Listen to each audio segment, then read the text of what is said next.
Bonjour à toutes et tous, bienvenue dans le rendez-vous de la rédac Lex Daily News. Tous les mois, nous traitons une actualité par le droit sur un ton pratique. Dans cet épisode, nous allons parler de burn-out au travail. Comment faire valoir vos droits si vous êtes touché par un burn-out? Comment revenir en entreprise? Comment négocier le départ de votre entreprise? Est-ce que vous cumulez des congés payés pendant votre arrêt maladie? Et si vous êtes une entreprise, comment gérer au mieux un salarié en souffrance? Pour répondre à toutes ces questions et bien plus encore, nous accueillons l'avocat Guillaume Delors. Bonjour Guillaume. Bonjour Delphine. Vous êtes avocat en droit du travail. Je crois que vous rencontrez particulièrement des personnes en souffrance. Alors, avant de commencer cet épisode, Guillaume, est-ce que vous pouvez nous dire qu'est-ce qui a occupé vos pensées sur le chemin du studio ?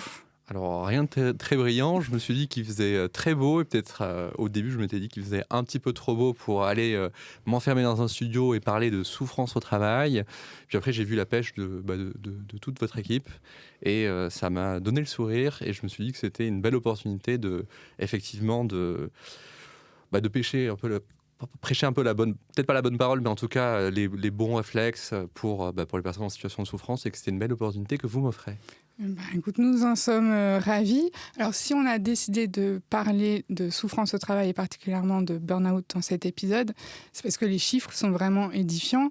Il y a 2,5 millions, je dis bien 2,5 millions de salariés qui ont déjà connu au moins un épisode de burn-out sévère et un salarié sur 3 qui a déjà envisagé de quitter son entreprise pour préserver sa santé mentale. Ça, c'est des chiffres d'Opinionway et du cabinet Thiel. Guillaume, est-ce que déjà on peut commencer en faisant un peu le point sur les signes qui doivent alerter ? Oui. Alors, il y a un mot qui était très important. Il y a un salarié sur 3 qui a envisagé de quitter son travail. Premier signe, si vous envisagez de quitter votre travail, vous quittez votre travail. Donc déjà, c'est aussi simple que ça. On cherche souvent des signes du burn-out, comme se lever le matin, les difficultés de se lever le matin, les troubles de la concentration, le fait d'être moins efficace au travail, d'accumuler de plus en plus d'heures supplémentaires. Mais en fait, il ne faut pas chercher compliqué. Le plus simple, c'est si vous souffrez du travail, c'est qu'il y a un problème. Est-ce que les personnes qui viennent vous voir sont conscientes d'être dans cette situation ? Pas nécessairement. Elles sont conscientes de souffrir, parce que sinon elles font pas appel à moi, mais elles sont pas forcément conscientes que cette souffrance peut être résolue.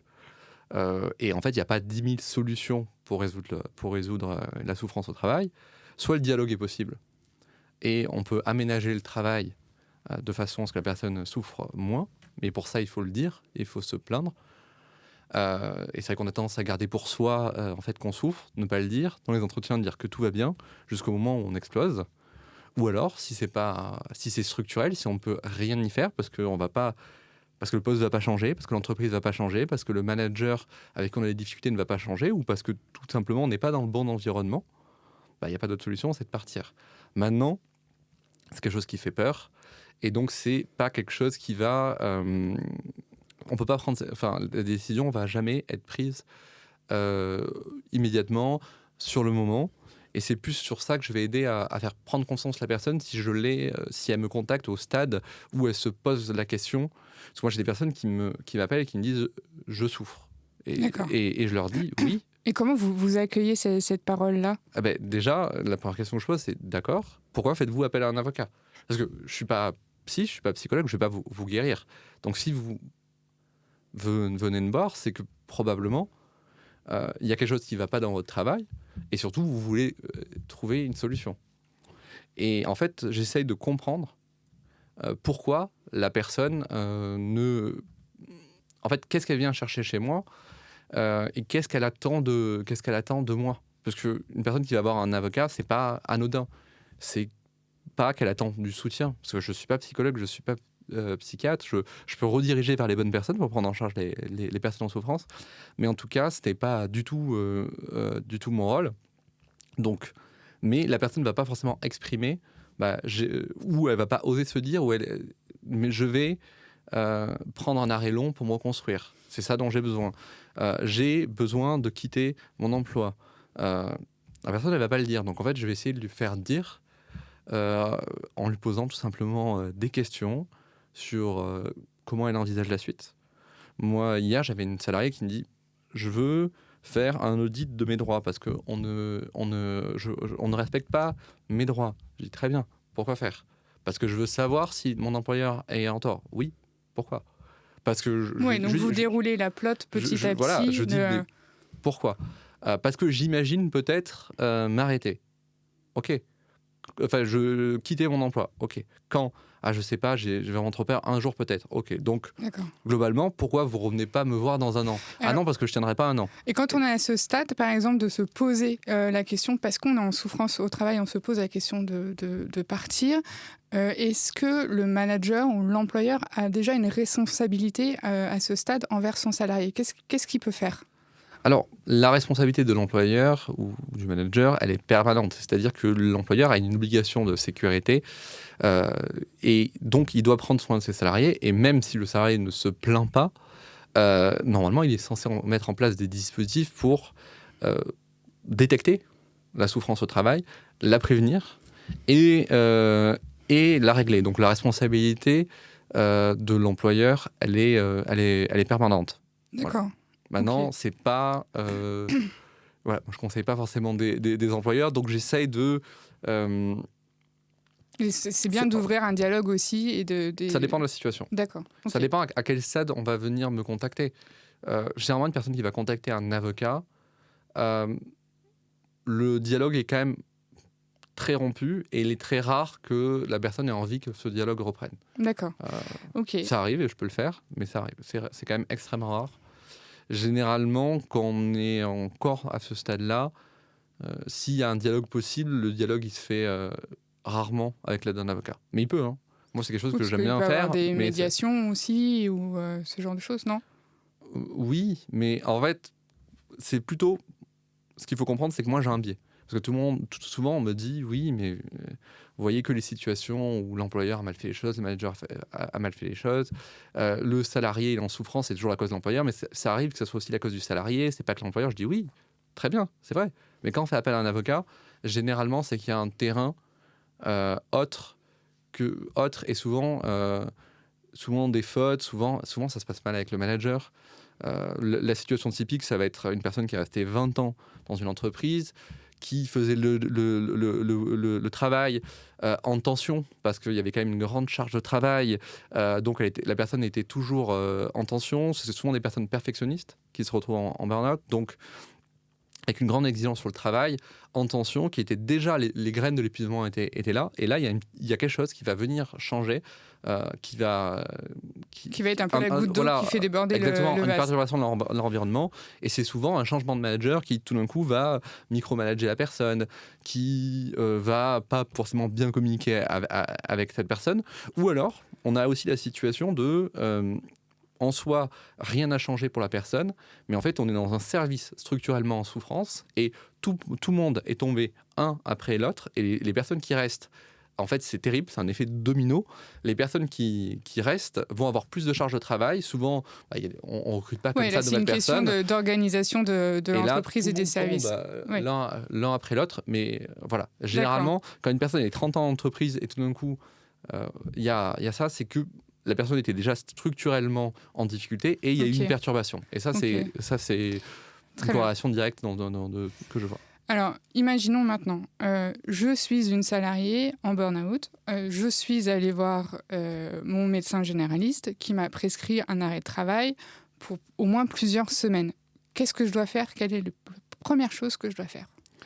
Alors, globalement, ce qu'il faut se dire, c'est que souvent, quand on est en burn-out, on est dans le déni. C'est-à-dire que on pense qu'on va... Souvent, les salariés demandent « Ah non, mais pas un mois d'arrêt, juste une semaine. » Ils pensent qu'ils vont se remettre sur pied très rapidement.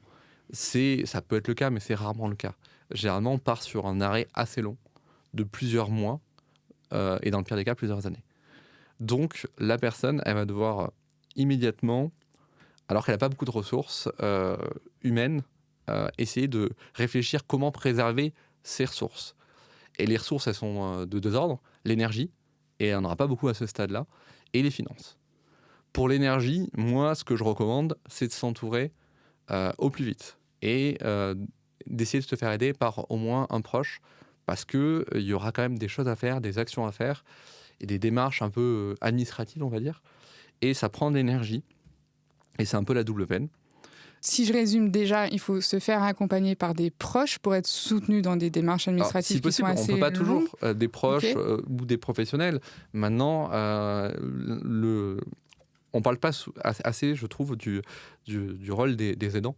Ouais. Parce que comme c'est pas une maladie physique, on n'imagine pas forcément qu'il faut des aidants, comme une personne qui aurait un handicap ou qui aurait une jambe cassée, les deux jambes cassées momentanément, qui aurait besoin de l'aide dans la vie quotidienne. Mais en fait, une personne en burn-out, c'est pareil. Elle a besoin elle a peu d'énergie. Donc il faut absolument qu'elle préserve ses ressources. Et donc il faut, si possible, pour tout ce que je vais dire après de ce qu'il faut faire, si elle peut se faire aider, c'est l'idéal.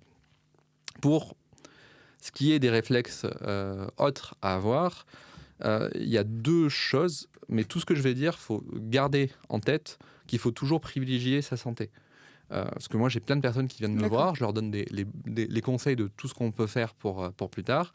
Et ce qu'il faut, c'est pas que, par exemple, la recherche de preuves ou ce genre de choses, qui peut toujours servir pour plus tard, la sauvegarde des preuves, ce dont je vais parler, il ne faut pas que ça prenne le pas sur la santé. Donc, très important. Se faire accompagner, ou en tout cas être soutenu par son entourage dès qu'on peut, et aussi avoir un cadre pour un potentiel contentieux, ou en tout cas des discussions avec son employeur. Et pardon, mais quand on a un arrêt maladie pour burn-out, c'est souvent pour plusieurs mois. Ça peut être très long, et il y a les questions financières. Oui, est-ce qu'on est payé pendant ce temps-là ? C'est pour ça qu'il faut, c'est là où je voulais en venir, c'est qu'il faut faire les choses dans l'ordre. Pour pouvoir justement utiliser le moins d'énergie possible. Donc la première chose, c'est voir comment survivre pendant l'arrêt de travail. Parce que en arrêt de travail, on a l'indemnisation d'un arrêt de travail est bien inférieure au salaire. C'est-à-dire c'est à peu près la moitié du salaire, et encore. Pour les personnes qui ont des rémunérations élevées, les indemnités de journalières de sécurité sociale sont plafonnées. Donc, on va avoir une chute normalement de salaire qui est très importante. Seulement, il y a deux dispositifs pour compenser ça. Il y a le maintien de salaire et potentiellement une prévoyance. Maintien de salaire, selon la convention collective, il va être plus ou moins long, il va dépendre de l'ancienneté de la personne, de la classification de la personne, mais en tout cas, il y a toute une période après l'arrêt de travail où on va avoir un pourcentage du salaire qui doit être maintenu par l'employeur pendant une durée plus ou moins longue.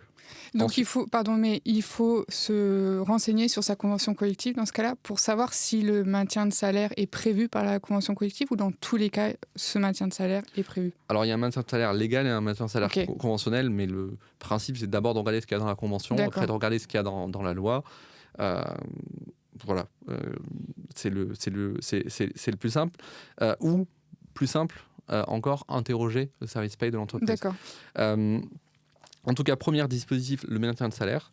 Et à l'expiration du maintien de salaire, potentiellement, si vous avez une prévoyance dans votre entreprise, qui est le cas assez fréquemment, notamment pour les cadres, potentiellement, elle va pouvoir vous maintenir votre salaire après ce relais de prévoyance, enfin après une période de franchise. Donc, pour moi, la première urgence, c'est d'évaluer ou de se faire aider, là par un professionnel, par exemple un avocat, ou par ses proches, évaluer en gros nos ressources financières et au global. C'est-à-dire qu'il faut faire le tour de mon salaire, est-ce qu'il va être maintenu ? À quelle hauteur ? Pendant combien de temps ? Est-ce que je peux survivre avec ce maintien de salaire ? Si j'ai pas de maintien de salaire, combien de temps je peux rester en arrêt maladie ? Parce que ça va conditionner la stratégie et les ressources qu'on déploie. Moi, par exemple, si la personne n'a pas les moyens de vivre et de payer, par exemple, son équipe médicale, je refuse de la prendre en accompagnement. Parce que je considère que le juridique doit venir après le médical. Et que la priorité, ça va être de pouvoir garder ses ressources financières pour pouvoir se soigner. Parce qu'in fine, il faudra reprendre un emploi. L'arrêt maladie, c'est pas à vie. À tout moment, la CPM peut y mettre fin. Et quand on se retrouve au chômage, on doit être capable de trouver un emploi. Donc c'est important de retrouver sa capacité d'emploi, donc de se soigner. Donc, ressources financières, faire le point en premier sur les ressources financières. Et après, si on peut, si on a de l'énergie, mettre de côté ses preuves, si à un moment, il y aura un contentieux au moment de la sortie, une négociation à faire ou autre. Mais je dis, c'est pas l'urgence immédiate parce qu'il faut préserver ses ressources. Mais si on peut le faire ou si on peut se faire aider par les proches, à ce moment-là, c'est important. Pourquoi ? Parce que les preuves, c'est périssable, entre guillemets. C'est-à-dire que globalement, la plupart des preuves d'un salarié, ça va être sa boîte mail. Et pendant son arrêt, à un moment ou un autre, si l'employeur il est un minimum renseigné, un minimum diligent pour lui, pour se protéger, il va couper les accès à la boîte mail. Et donc, si on peut faire une copie des mails qui prouvent une surcharge de travail, qui prouvent une mauvaise attitude du manager, enfin qui prouvent les raisons de son burn-out, c'est une bonne chose. Et après, voilà, si on peut mettre de côté ces preuves, c'est une bonne chose. Mais pour moi, c'est pas ce qu'on doit faire en premier.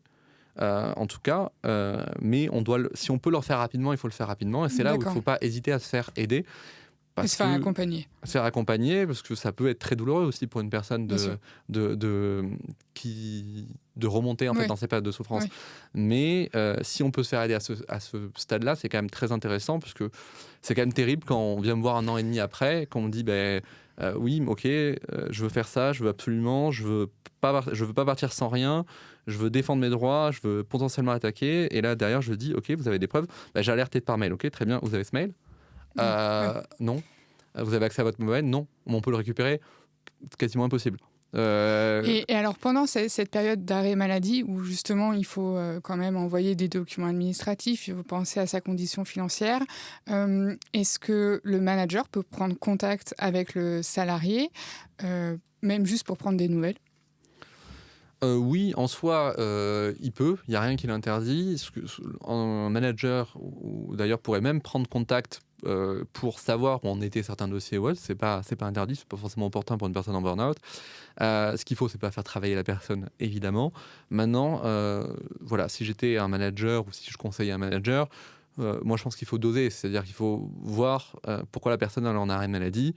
Et est-ce que y a... En fait, on peut toujours envoyer un message de soutien à quelqu'un et ça fait même du bien. Il y a même des salariés qui sont encore plus déçus de l'entreprise de n'avoir eu aucune nouvelle pendant les 2 ans. On ne s'est jamais enquéri de leur santé. Il faut juste voir si on dérange ou pas. En fait, c'est une question de... faut doser. Voilà. Oui, et puis il faut le sentir aussi. Faut le sentir. Il ne faut pas que ça soit hypocrite, parce qu'il y a des salariés qui reçoivent des messages... très hypocrite en la LRR. On sait très bien que c'est pour un jour le produire en disant on a quand même été diligent pendant l'arrêt de travail, on a proposé un rendez-vous de liaison. Mais si on fait les choses bien, moi rien n'est interdit en tout cas. Il n'est jamais interdit d'être sympa. D'accord. C'est pas faux. Alors, si je poursuis mon exemple, je ne vous cache pas, Guillaume, qu'il y a une question qui taraude beaucoup les abonnés de l'Ex-Daily News. C'est quand on est en arrêt maladie, est-ce qu'on cumule nos congés payés? Parce qu'en ce moment, il y a eu un récent arrêt de la Cour de cassation, il y a aussi un avis du Conseil d'État, puis en ce moment, il y a un amendement à un projet de loi. On s'y perd un peu, et c'est quand même une question hyper importante de savoir est-ce que je cumule des congés payés pendant mon arrêt maladie? Alors, dans le Code du travail, il faut distinguer 2 choses. Si on a été reconnu en maladie professionnelle ou non. D'ailleurs, la maladie professionnelle, en 2 mots, c'est quelque chose que c'est le 3e point. C'est les 2 autres points quand même que les salariés, les personnes en souffrance au travail, en arrêt long, doivent réfléchir. Ils doivent réfléchir à leur projet de vie. Est-ce qu'ils veulent retourner ou pas dans l'entreprise? Est-ce qu'ils hésitent? Et s'ils ne veulent pas retourner, qu'est-ce qu'ils vont faire après? Et quand ils vont mieux, faire un bilan de compétences. Et ensuite, oui ou non, s'ils font des démarches de maladie professionnelle. S'ils ont fait des démarches de maladie professionnelle et que ça aboutit, il n'y a aucun débat. Ils ont le droit, ils acquièrent des congés payés. Par contre, s'ils n'ont pas été reconnus en maladie professionnelle, c'est là où il y a une question. C'est-à-dire que le Code du travail actuellement prévoit aucune acquisition de congés payés. Sauf qu'on a une jurisprudence de la Cour de cassation qui a dit que ce n'était pas conforme au droit européen. Et donc, normalement, on acquiert des congés payés. Pour l'instant, ça, c'est ce qui est prévu à date. Sauf que c'est purement théorique. Déjà, ça va évoluer. Comme vous l'avez dit, il y a actuellement un projet de loi en cours qui avance très vite. Et en plus, les employeurs n'appliquent pas forcément ce revirement de jurisprudence. Je dirais même que la plupart des employeurs ne vont pas l'appliquer. Pourquoi ? Parce que justement, ils ont anticipé. Ils ont fait un lobbying très efficace et très intense pour qu'il y ait une loi qui soit prise, pour non seulement qu'à l'avenir, la situation soit moins compliquée pour les entreprises, parce que acquérir des congés payés sur une personne qui est 2 ans en arrêt de travail, ça chiffre vite beaucoup pour l'entreprise, puisque globalement, la plupart des gens, ils ne vont pas revenir, donc ils vont sortir, et donc ça va être payé lors du départ. D'où l'importance de la question, je pense que oui, c'est oui, ce qui revient facilement aussi. J'y viens. Et donc, souvent, la personne se pose la question, et ils sont assez déçus de ma réponse, qui est de leur dire, déjà, ça ne va pas changer votre situation à date, et surtout, vous avez un droit théorique à acquérir des congés payés, mais droit dont vous ne pouvez pas du tout sûr qu'il sera respecté en pratique pour 2 raisons. Un, les employeurs actuellement, 90%, en dépit du revirement de jurisprudence et en dépit du fait qu'il n'y ait pas de loi actuellement encore, sauf si ça a changé entre midi et 2. Mais en tout cas, à l'heure où nous tournons, ce n'est pas le cas. Vu que ça va très vite, je ne pense pas. En fait, les employeurs, ils anticipent cette loi depuis le début. Et la plupart, moi, dans mes clients, il y a une seule entreprise qui l'a appliquée, cette loi. La plupart des employeurs, ils ont anticipé le fait qu'il va y avoir une loi. Et donc, en fait, ce qu'ils font, c'est qu'ils indiquent qu'ils ne payent pas les congés payés pour les personnes en arrêt maladie, tout court. À charge pour le salarié ensuite de faire un contentieux. Donc déjà, c'est pas parce que vous avez un droit que vous allez en bénéficier, parce que souvent, il va falloir faire un contentieux, vous n'allez pas forcément faire un contentieux sur votre congé payé. Et en plus, le projet de loi en cours prévoit donc de limiter l'acquisition des congés payés, de limiter la période sur laquelle on peut utiliser ces congés payés. Et pour les personnes en arrêt long, il y a tout un mécanisme qui va permettre de perdre, entre guillemets, les congés payés acquis au fur et à mesure de l'arrêt.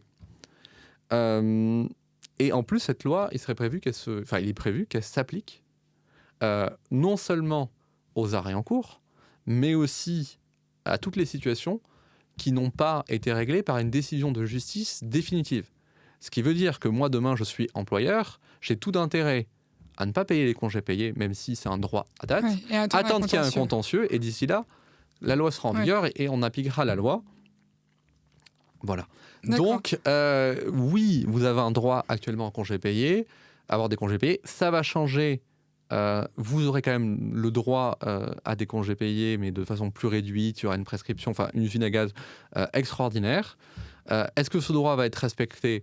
Pas nécessairement. Voilà. Donc, ne comptez pas sur votre indemnité de congés payés pour en vivre. D'accord. Si vous êtes en arrêt maladie non professionnel. D'accord.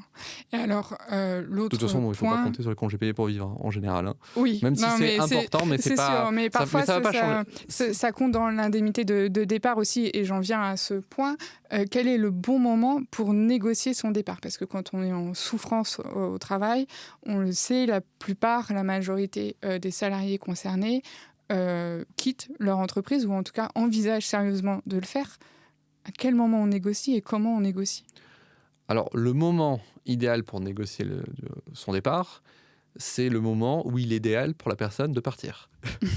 J'adore cette Mais réponse. en arrêt maladie, par exemple, c'est possible ? Oui, mais je vais y venir. En fait, ça dépend de chacun. C'est-à-dire que ça dépend, en fait, si déjà vous avez encore vos facultés d'exercer un emploi, ou est-ce que vous avez besoin de vous soigner. Parce que en fait, si vous êtes en arrêt long, que vous êtes maintenu par la prévoyance, par exemple, et donc vous avez un maintien de vos revenus, vous n'avez pas forcément d'intérêt à négocier votre départ rapidement. Vous allez certes avoir des indemnités, mais après vous allez vous retrouver au chômage, avec la pression de devoir trouver un emploi. Normalement, on doit être apte à trouver un emploi quand on est au chômage, et avec des indemnités de chômage réduites, et plus de maintien de la prévoyance. Donc, il faut s'interroger sur ce moment idéal, et ça dépend globalement de l'état de la personne. Si vous en êtes au stade où vous souffrez au travail, vous n'êtes pas encore arrêté, vous n'êtes pas trop abîmé, vous pensez que vous pouvez, ou votre médecin vous dit que oui, là ça va pas, mais que vous pourrez travailler ailleurs assez rapidement, oui, en fait, c'est même pas qu'il faut négocier son départ, il faut partir, si possible négocier, mais sinon il faut partir de toutes les manières. Avant, justement, on est dans cette situation où on est vraiment abîmé. Donc là, il faut négocier son départ très rapidement. Si vous êtes en arrêt de travail, qu'on est au début de l'arrêt de travail, mais que vous n'êtes pas très abîmé parce que vous avez anticipé que vous êtes arrêté très vite, on peut négocier le départ rapidement. Et il n'y a pas de règle. Et bien sûr, on peut négocier un départ pendant un arrêt de travail. Et d'ailleurs, c'est toujours ce qu'on fait, globalement, parce que les personnes en arrêt de travail, que ce soit court ou long, qui ne veulent pas revenir, elles ne vont pas avoir la force de revenir en entreprise. Donc, s'il y a des négociations qui vont se faire pendant l'arrêt de travail, et ça ne pose pas de souci, il n'est pas d'ailleurs interdit de négocier quoi que ce soit pendant un arrêt de travail. Maintenant, si vous êtes très abîmé, je pense qu'il vaut mieux prendre le temps de vous soigner, activer vos droits à prévoyance. Pensez aussi à des droits qu'on ne pense pas forcément, mais par exemple, si vous avez un crédit immobilier, un crédit à la consommation, regardez s'il n'y a pas des dispositions qui peuvent prendre le relais de vos prêts et négocier votre départ si on vous laisse la chance d'avoir un arrêt aussi long. Au moment où vous êtes prête à retrouver ou prêt à retrouver un emploi, au moment où au moment où vous avez réfléchi à ce que vous allez faire après, l'idéal pour la personne, c'est d'avoir fait, si vraiment c'est un arrêt long et que la personne va prendre une reconversion, un bilan de compétences si son état le permet et si c'est autorisé par la caisse. Voilà, en fait, il faut voir ça comme il n'y a aucune règle juridique sur ça. Ce qu'il faut voir, c'est vraiment quel est l'idéal stratégiquement, quel est le bon moment pour moi. Et surtout se demander, en fait c'est comme ça parce que c'est facile à dire mais plus difficile à faire. Donc moi ce que je fais avec mes clients, parce que mes clients ils veulent toujours... Pardon, mais parfois on ne voit pas la porte de sortie aussi quand on est dans une situation extrême de souffrance. On se demande comment on va pouvoir partir et comment on va pouvoir négocier. On en revient peut-être à ce que vous disiez tout à l'heure sur aussi les preuves. Est-ce que ça peut être un moyen pour négocier une rupture conventionnelle par exemple? Comment ça se passe concrètement? Alors, en fait, je pense qu'il ne faut pas décider de négocier ou pas. Il faut d'abord décider si on veut partir ou pas. Okay. Et donc, c'est pour ça que moi, je pose toujours la question. Souvent, les personnes viennent me voir et me disent « je veux partir ». Et c'est pour ça que je demande « pourquoi ?» Et à quelle échéance? Pourquoi cette échéance? Et comprendre si les raisons sont bonnes. Une fois qu'on a déterminé qu'on veut partir, c'est là qu'on va essayer de déterminer les modalités de départ. Pour moi, le financier... l'indemnité qu'on va obtenir ne doit pas guider le choix de partir ou pas. Ça, c'est important, mais c'est pas ce que vous allez obtenir qui est important. Ce qui doit guider ce choix, c'est est-ce que je dois partir, est-ce que c'est le bon moment, etc. Une fois qu'on a déterminé qu'on devait partir et qu'on veut mener une négociation pour partir avec potentiellement... en fait, il faut déjà décider si on veut partir avec le minimum légal ou un dédommagement.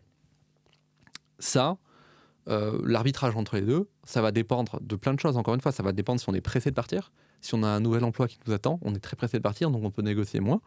Ça va dépendre de est-ce que l'employeur est prêt à négocier ou non.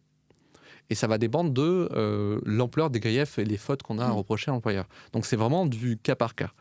Ça dépend aussi de l'ancienneté, du salaire de la personne. Voilà, il y a de multiples critères et globalement, une entreprise, faut comprendre que si elle veut négocier une indemnisation, elle va négocier en fonction du risque contentieux. Alors que négocier un départ, elle va plutôt négocier est-ce que je veux ou pas que le salarié revienne.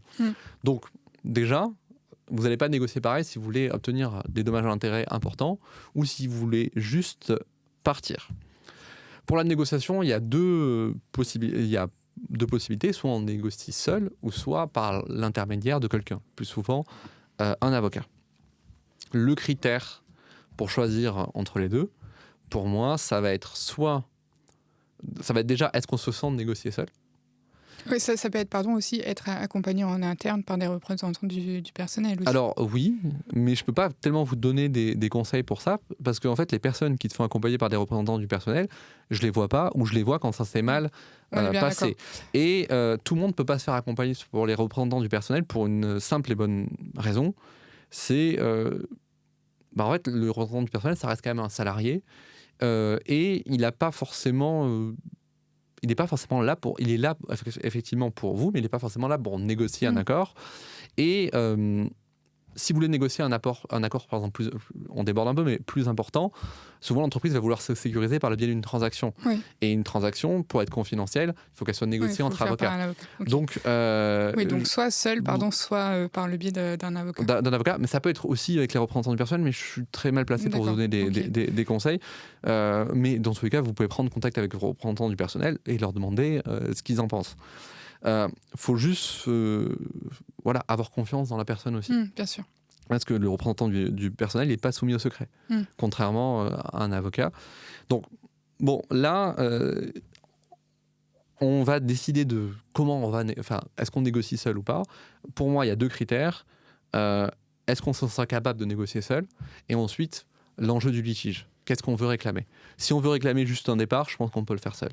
Si on veut réclamer des dommages ou intérêts, il vaut mieux être important. C'est très très rare de voir des personnes négocier tout seul. Je l'ai déjà vu, mais c'est extrêmement rare de négocier une indemnisation substantielle. Généralement, on a soit le minimum ou le minimum plus 3 mois, mais pas plus parce que l'entreprise, si elle négocie avec vous et qu'elle ne signe pas de transaction, rien ne vous empêche d'attaquer en plus. Donc, elle ne va pas être très généreuse si elle prend le risque aussi de se faire attaquer. Donc déjà, décider, et pour décider, on peut faire une consultation avec un avocat ou appeler son représentant du personnel. Enfin voilà, décider déjà avec qui on négocie. Si on négocie avec un avocat, je ne vais pas dire comment on va négocier parce que c'est le boulot de l'avocat de le faire. Et donc, c'est au cas par cas aussi. Et ce qui est intéressant, ça va être plutôt la personne qui ne peut pas, soit parce que ce n'est pas opportun, ou soit qui n'a pas les moyens de se faire accompagner. Comment elle pourrait négocier? Qu'est-ce qu'il faut surtout éviter de faire? Ce qu'il faut éviter de faire, c'est de laisser un écrit où on demande un départ sans indiquer pourquoi on le demande. Et c'est là où en fait il va falloir faire preuve de subtilité. Mais par exemple... Attends, c'est juste qu'il faut indiquer le motif de son départ? Pas nécessairement. Je vais j'ai pas dit qu'il fallait indiquer le motif. Il ne faut pas demander...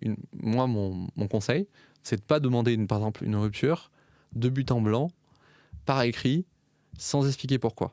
Ça ne veut pas dire qu'il faut le demander par écrit. En fait, il y a 2 choses qu'il faut voir, qu'il faut garder en tête quand vous allez négocier votre départ. C'est que peut-être ça ne va pas marcher. Et que si ça ne marche pas, qu'est-ce qui va se passer si ça ne marche pas et que vous ne pouvez pas retourner dans l'entreprise?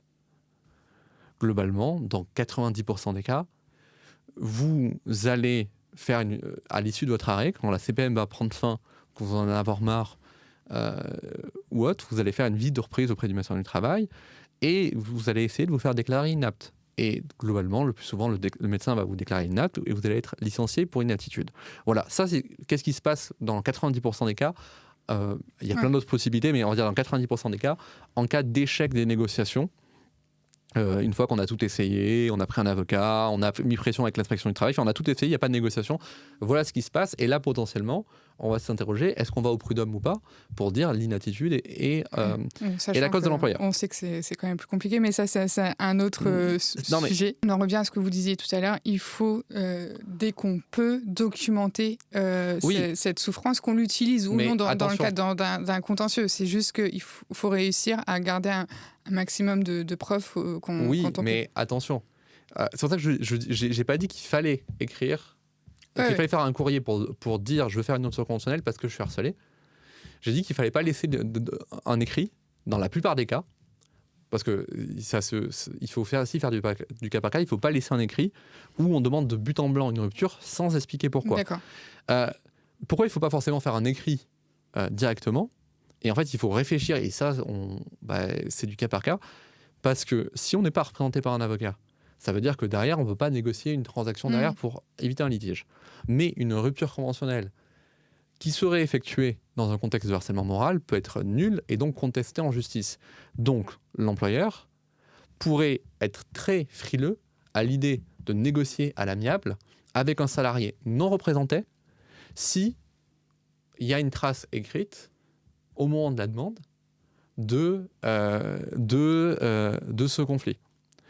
C'est pour ça que souvent, quand on est accompagné par un avocat, je fais faire une trace écrite. Si la personne me dit qu'elle veut juste faire une consultation avec moi et qu'elle ne veut pas forcément se faire accompagner, moi, je vais, dans la plupart des cas, mais encore une fois, c'est du cas par cas, je vais lui conseiller de négocier à l'oral. Et de demander simplement un rendez-vous de liaison. En disant, voilà, je suis en arrêt depuis tant de temps, j'aimerais m'entretenir avec vous sur mon avenir au sein de l'entreprise. Donc là, pour être bien préciser les choses, c'est auprès des relations humaines du service RH qu'on fait cette demande ou qu'on en discute? Ça dépend. Ça peut être aussi auprès de son manager? Oui. Ok. Donc c'est aller voir son manager et lui dire admettons, on revient d'un arrêt maladie pour burn-out, continue mon exemple, c'est aller voir son manager et lui dire, écoute, il faut qu'on parle, je voudrais qu'on prenne rendez-vous ensemble, et après on amène les choses petit à petit. Alors, en fait, ça dépend encore de la situation. C'est-à-dire que dans certaines entreprises, c'est mieux de s'adresser aux ressources humaines. Dans d'autres entreprises, c'est mieux de s'adresser au manager qui va faire le relais auprès des ressources humaines. Mais parfois, on ne peut pas s'adresser au manager si le manager est la cause du départ. Donc déjà, il faut réfléchir quel est l'interlocuteur le plus approprié pour mener les négociations. Ensuite, solliciter un rendez-vous. Par contre, lors du rendez-vous, je pense qu'on peut être cash et dire les choses telles qu'elles sont. C'est-à-dire dire... alors généralement, c'est pas au retour d'arrêt. Parce que si on n'est pas en état de retourner en entreprise, globalement... et puis moi, je déconseille formellement de faire ça. Parce que j'ai eu le cas avec une salariée qui voulait faire ça, et je lui dis, mais non, en fait, il faut pas... si on veut partir de l'entreprise, moi, je ne conseille pas de mettre fin à l'arrêt, sauf si on n'a pas le choix, retourner dans l'entreprise et négocier son départ. Pourquoi ? Parce que ça veut dire qu'on va passer devant un médecin du travail qui, pour qu'on retourne dans l'entreprise, va nous juger apte. Donc, de deux choses une. Si en fait on veut partir, difficile d'aller sur une inaptitude. Oui. Et ensuite, derrière, s'il devait avoir un contentieux un jour, difficile de dire qu'on a des séquelles, qu'on est en grande souffrance. Si le médecin du travail, il va dire qu'on était apte à travailler. Donc, le moment de la négociation, pour moi, c'est pas dans l'arrêt. Dans la plupart des cas, quand on n'est pas représenté à l'oral, mais de temps en temps, il faut arbitrer. Quand on n'a pas trop d'éléments dans le dossier ou autre, je pense qu'il faut quand même dénoncer un peu ses conditions de travail. Mais dans ce cas-là, il faut doser. Et il faut pas... voilà, c'est subtil. Et c'est en fonction de comment on le sent et comment on connaît son entreprise. Mais toujours penser à ces deux impératifs. Pas laisser d'écrit sans explication. Et j'insiste vraiment sur ce point et je vais expliquer pourquoi. Derrière, pas non plus couper la possibilité pour l'entreprise de négocier avec vous. À l'oral, par contre, on peut se dire les choses franchement. Voilà ce que j'ai subi, voilà ce que j'ai subi, voilà ce que je veux. Qu'en pensez-vous ? Et c'est là qu'il y a un gros piège, il faut faire vraiment attention. Il y a certains managers ou DRH qui vont vous dire « Écoutez, j'entends votre point, on va y réfléchir. Je vous demande de me faire un courrier demandant la rupture conventionnelle. » Et là, c'est là qu'il va falloir dire les choses clairement avec le DRH. Et à mon sens, en tout cas. Encore une fois, c'est du cas par cas. Il y a des moments où il y a des relations de confiance, où on sait que derrière, si on fait la demande, ça va vraiment être accepté. Et donc, on l'a fait, et voilà. Mais j'ai vu beaucoup de personnes qui font la demande, formellement, donc sans faire état de grief, puisque le DRH a demandé, et voire le DRH avait dit qu'il allait avoir une rupture conventionnelle, et après, ils ont un refus, et il y a l'argument. Et souvent, les avocats d'employeurs vont conseiller de demander, d'ailleurs, et c'est pour ça qu'il va y avoir une tension, c'est que les avocats d'employeurs vont souvent leur conseiller d'avoir un écrit pour montrer qu'il n'y a pas eu de vice du consentement, etc. Ça, c'est la façon la plus gentille, mais la façon la plus sournoise, c'est aussi pour pouvoir refuser en ayant une preuve que le salarié l'ait demandé. Donc moi, ce que je conseille de faire, encore une fois, c'est du cas par cas. Sauf si vous avez un rapport de confiance qui fait que ne pas le faire, ça va briser tout accord, alors que vous savez qu'il y a 99% de chances que ça va bien se passer, ben là vous envoyez le courrier et puis c'est tout. Si par contre vous n'êtes pas sûr du coup, vous le dites au DRH, dire moi ça me dérange d'envoyer par contre un courrier dans lequel je demande la rupture conventionnelle. On peut imaginer que le DRH dit c'est ça ou rien. Eh ben, attendez, je vais aller jusqu'au bout. Donc, ce qui va se passer, c'est que justement, c'est un dialogue, c'est une négociation. Le DRH peut dire, moi, je veux que vous fassiez un courrier. Et là, la personne va expliquer pourquoi. Et ça s'entend si on explique pourquoi. Pourquoi moi, je ne veux pas faire un courrier en disant, écoutez, moi, ça me dérange de dire que je veux faire une rupture conventionnelle sans expliquer pourquoi. Tout simplement parce que ma rupture conventionnelle, elle s'exprime dans un contexte. Et globalement, voilà, moi je veux passer à autre chose, mais je compte pas me laisser faire si on n'obtient pas un accord, en fait. Donc moi, je peux pas vous signer un blanc-seing comme ça. Il vaut mieux dire les choses. Et là, le DRH, soit il va dire, et plus souvent que vous le pensez, il va dire, OK, on fait pas d'écrit, parce qu'il a pas envie d'avoir un écrit, on matérialise. Et et on va quand même continuer la négociation parce que c'est pas du tout une condition du code du travail, absolument pas d'avoir un écrit, il n'y en a pas besoin. Donc si vous réclame après ça un écrit, il faut se demander pourquoi le DRH veut absolument un écrit. Et du coup, ça incite pour moi à pas le donner. Deuxième temps, il va être, on dit, bon, ok, je fais un écrit, mais j'explique quand même en quelques mots pourquoi. Il faut juste pas en mettre une tartine, mais dire, voilà, comme vous le savez, mes conditions de travail étaient très difficiles, je vous ai fait état de mes souffrances, notamment, etc., donc je vous demande, etc. Et comme ça, on fait entre les deux. Par contre, si vous faites une tartine, vous tuez l'accord dans l'œuf. Et après, vous avez la solution de le DRH qui vous dit, c'est comme ça ou c'est pas autrement. Et là, vous devez décider qu'est-ce que vous faites. Moi, ce que je dis, c'est que quand le DRH vous dit c'est comme ça et c'est pas autrement, ça doit mettre une petite sonnette d'alarme parce que, en fait, pourquoi, alors que c'est pas obligatoire dans le code du travail, pourquoi il vous exige ça ? Et pourquoi il exige ça ? Et pourquoi il veut absolument qu'il n'y ait rien de marqué ? C'est que potentiellement, derrière, vous allez prendre un refus. Donc il faut l'anticiper. Et là, c'est à vous d'arbitrer. Soit vous décidez de pas faire droit à l'injonction du DRH qui dirait non, c'est un ultimatum. Et là, là, vaut mieux se faire accompagner par un avocat. Soit faire accompagner par un avocat, ou soit se dire, écoutez, pour l'instant, je sors de la table des négociations. Et en fait, je vais y revenir, mais d'abord, je vais faire monter l'impression sur l'entreprise. Maintenant, je vais faire une dénonciation formelle de mon harcèlement moral. Je vais mettre l'inspection du travail. Là, on sort l'artillerie lourde et on sort la table des négociations. Ou alors, on accepte de faire le courrier et juste on assume le risque que si on a un courrier en sens contraire, ça va être plus compliqué. Après, c'est du cas par cas aussi, parce que si, en fait, on a un dossier long comme ça et qu'on fait un courrier sans expliquer pourquoi, mais c'est pas très grave. Cas par cas. Et justement, je pense que c'est aussi une question de confiance dans l'entreprise. Et ce que vous disiez, il y a aussi des cas qui se terminent bien. Entre guillemets, où simplement le salarié revient dans son entreprise après un épisode de burn-out. Comment ça se passe ? Comment on peut faire ? Comment l'employeur ou le manager peut faire pour que le salarié se sente soutenu ? Alors, effectivement, il y a des cas où ça se repasse très bien. Il y a des personnes qui reviennent en burn-out et qui ne rechutent pas. Donc, c'est tout à fait possible. Et ce qu'il faut se dire, c'est que même pour l'entreprise, c'est très coûteux d'avoir une personne qui va rechuter. Donc, un dialogue avec le médecin du travail, pourquoi pas faire appel à un coach, parce que moi je dis, je peux pas trop donner de conseils, mais il y a des personnes dont c'est le métier, pour identifier ce qui a causé le burn-out dans l'organisation de travail. Est-ce qu'elle peut être changée ? Comment elle peut être changée ? Et comment on peut faire autrement ? Et dialoguer avec le salarié. Et on oublie quelque chose aussi, c'est que parfois, si on est dans une situation où on ne peut pas adapter le poste ou autre, donc c'est juste que il y a quelque chose qui fait que la personne ne pourra jamais bien occuper ce poste, parfois il faut avoir un dialogue difficile. Et pourquoi pas spontanément proposer un départ, indemniser par exemple, parce qu'il vaut mieux accompagner un salarié en souffrance vers une autre structure qui sera plus conforme, adaptée pour elle, que d'avoir une personne qui va rechuter et ce sera beaucoup plus coûteux. Et moi, j'ai une cliente, justement, en se plaignant, en expliquant le problème, l'entreprise, finalement, en dialoguant, s'est rendu compte qu'un retour n'était pas possible, n'était ni souhaitable pour la salariée ni l'entreprise. Finalement, les choses se sont bien passées et l'entreprise a même aidé la salariée à trouver du travail, l'a mis en coaching, l'a laissé du temps. Tout ça, c'est possible. Maintenant, c'est des conseils très bateaux et très généraux parce que c'est pas mon métier. Là, il vaut mieux que l'employeur se fasse accompagner. Oui. Merci, Guillaume, pour toutes ces explications et ces conseils pratiques. Et à très bientôt. Merci beaucoup de m'avoir reçu.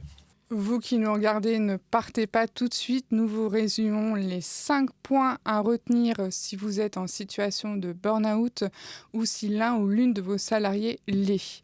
Merci et à bientôt pour un prochain épisode du Rendez-vous de la Rédac Lex Daily News. C'est la fin du Rendez-vous de la Rédac Lex Daily News. Merci de l'avoir suivi. Cet épisode vous a plu ? Dites-le nous en commentaire. Laissez-nous 5 étoiles ou un like, quelle que soit la plateforme sur laquelle vous nous écoutez. Lex Daily News, c'est le quotidien en ligne indépendant pour comprendre l'actualité par le droit sur un ton pratique. Chaque jeudi, retrouvez notre newsletter dans votre boîte mail et tous les jours sur notre site, les articles de la rédaction vous apportent des solutions. Alors, abonnez-vous et rejoignez la communauté Lex Daily News. Toutes les infos sont en description. À très vite!